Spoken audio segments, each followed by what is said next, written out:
Kalau tak ada AI, tak perlu buat. Kalau customer dia tak ada beli AI, tak perlu buat. Kalau dia ada customer ada pakai AI, baru buat.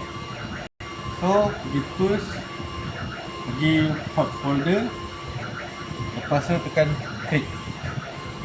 Okay, sekarang ini kita pilih kita punya print head.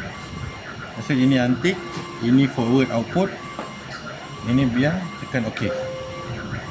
Okay, so sekarang kita tak ada kita punya hot folder. So pergi dekat desktop, create new folder. Ini punya folder,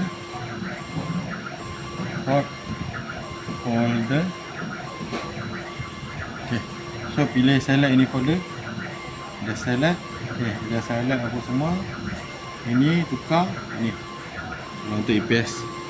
Okay, ini EPS, tekan apa semua, tekan OK. Okay, so sudah OK apa semua, ini kasih tick. Okay, tu kasih tick, kasih OK. Tap back. Tengok kita punya hot folder sudah ada ni. So ini bahagian real. Okay, ini saja. Okay, boleh tutup lah, boleh tutup stop record.